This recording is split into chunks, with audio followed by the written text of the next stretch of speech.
have four bodies. You got the physical, you got the emotional, okay, you have the mental, okay, and then you also mental, spiritual, emotional, and physical. Those are your four. Mental, spiritual, emotional, and physical. You have to align all four of those bodies up. Let me give you an example. You might be spiritually healthy but physically unhealthy. If you're spiritually healthy and physically unhealthy, then your spirituality can only go but so far, because as all the great master teachers taught, that if the body is not healthy, it's going to be difficult for the mind to be at peace.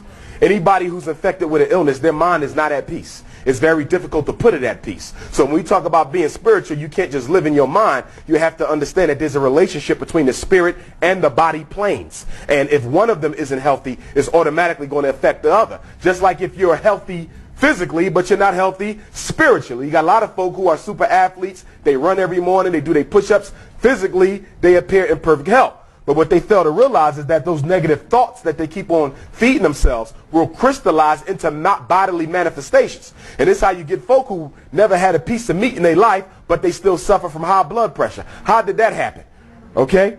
Drunk alkaline water all their life. Okay, but now they got cancer. How is that when there's no physical evidence as to why you have this malady? A lot of it has to do with the spiritual intoxication that manifests within the body. Remember, every major organ in the body is attached to a particular emotion. So whenever you experience that emotion, it is actually lodged in that particular part of the body. So when you get cancer, when you get diabetes, okay, when epilepsy develops within the brain, it's normally because of a spiritual imbalance or the stoppage of energy. The stoppage of energy. And when you hold on to grudges, you actually stop the energy of life from cycling in. See, pain is weakness leaving the body. But many of us like to hold on to that weakness because we identify with it. So we want to hold it. We don't want to let it go. And some of us carry it around 10, 20, 30, 40, 50 years. And whenever you're holding a grudge, you tend to age about 5 times faster.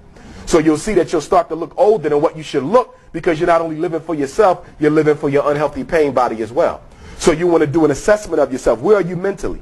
By mental, we're talking about your thoughts, your cognitions, your process of interpreting your experience. That's your mental. Then we got to talk about the spiritual, your connection to the universe, the supreme source, your own internal soul. Where are you on that level? Then we got to talk about the emotional, the way in which you regulate your feelings, your emotional reactions to the things that happen to you in life. And then we got to talk about the physical, your health, what you eat, how you breathe, and your lifestyle. Lifestyle is important too. Why? Because no matter how healthy you may eat, no matter how spiritual you may be, if you don't give the spirit and the mind time to cleanse and recoup itself, it'll break down. For example, right now, a lot of black women, more than in any time in our history, are being admitted involuntary commissions for nervous breakdowns. A lot of sisters are going to the hospitals for nervous breakdowns because a lot of us believe that to be strong women or strong men, we should never have to take a break and give our bodies and our minds times to energize, that we should be able to keep on going, keep on going. But your brain isn't made like that. See, when you talk about black women or black men 75 to 100 years ago, you have to remember they existed within a certain religious or spiritual milieu. So even though they worked a lot, they also had a lot of spiritual work going on at the same time. We don't have that. So it's important that you don't overload your brain, because when you overload the brain, it will just shut down on you. And that's what you call a nervous breakdown. Folks who are walking around on the street out of their minds, that's called brain overload. Just like you overload a computer, you can overload the brain. And one of the things we have to start practicing more is what I call spiritual indifference. Spiritual indifference. Some of us have not perfected the art of ignoring things that don't matter. Some of us choose to react emotionally to everything that come our way. You don't have to react to everything that comes your way. Pick and choose what gets your spiritual attention. Pick and choose what gets your mental attention. Pick and choose what gets your emotional attention. For example, I hear a lot of black folks say, well, you know, I'm working on a job with a bunch of Europeans, and they are stressing me out. Well, automatically, we made an interpretive mistake there, because nobody can stress you out. Stress is the result of your interpretation of the experience. The white man doesn't own the interpretation, you do. So if you're getting stressed out, it's because you're giving them the power to stress you. At the end of the day, you make the final decision. Very important we understand that. See, we get in the habit of saying, he made me angry, she made me angry, that made me sad. Nobody can give you any emotional state. Nobody can. You choose them yourself, consciously or unconsciously. You interpreted the event in such a way that your mind had no choice but to become upset. See, all of us live our lives based on a program. And for many of us, that program was put into our minds by our parents, by our extended family, and by the society. And based on the program that you're operating your life on, some of you are destined to be depressed, destined to be anxious, destined to be alcoholic, because the way in which you interpret your world always brings about a negative reaction. Do y'all see that? Two people with the same experience can come out of it two totally different ways. Two totally different ways. Two people get laid off, two different reactions. Two people get disrespected in public, two totally different reactions. You have to become more proactive in dealing with situations and not reactive. Save your emotions for when you need them. Emotions can do just as much good as they can do just as much damage. And too many of us are reacting too much to emotion. Whenever you react, your body automatically releases cortisol, adrenaline, which works against the immune system. People who are emotionally unhealthy also tend to be physically unhealthy. Why? Because the emotions release toxins into your bloodstream that beat down your organs.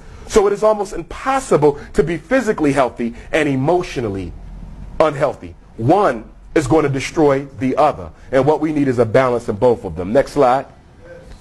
Check your social network. Too many of us are hanging with people who are no good. Too many of us, because we don't like being alone, would rather hang with bad friends than no friends. Okay? Bad friends than no friends. Okay? I get folk who tell me, well, I know he don't really like me, but we grew up together, you know, and that's just how it's going to be. You know, and you knew the whole time that they were not a friend, but a friend in me.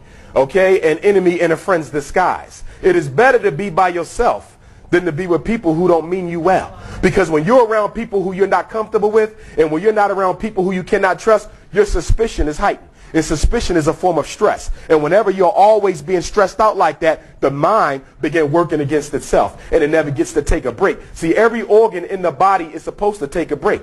But the one that doesn't is the mind. The mind never takes a break. It runs and it runs and it runs and it runs. And most of it isn't even being ran by you. It's being ran by everybody but you. So what we have to do is retake control over our thought process to improve the way that we're living our lives. Next one.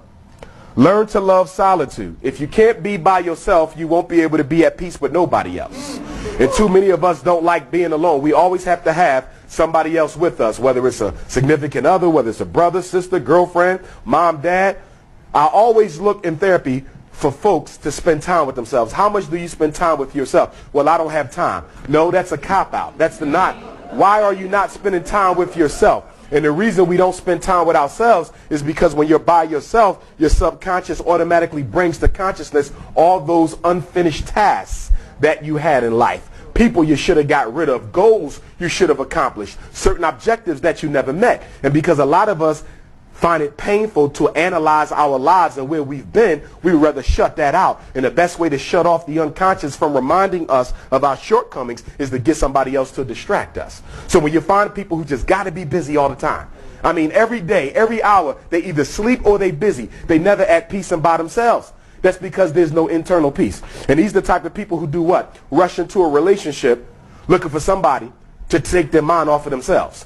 And when you're no longer sufficient to distract Umar from Umar, I dump you and pick up somebody else who I think could do the job better. So you see, the relationship wasn't even based on you at all. It was based on my hidden agendas, my psychological hidden agendas. And all of us have hidden agendas. You got to know what they are so you can control them without them controlling you. Very important we understand that. Next slide. You have to be by yourself. I don't care if it's an hour. I don't care if it's 30 minutes. I don't care if it's a walk during lunchtime. But it is absolutely necessary for the spirit and the mind and the body and the emotional body, those four bodies, to realign. And they do that through silence. When your mind stops activating, that's when God consciousness comes in. But most of the time, God consciousness can't come in because we're constantly distracting it with the thunder of our thoughts. So you got all this internal noise going on. So how can the subtle voice of the universe communicate to you and your chakra bodies when the mind is always agitated? So somebody who's always agitated can never be at peace.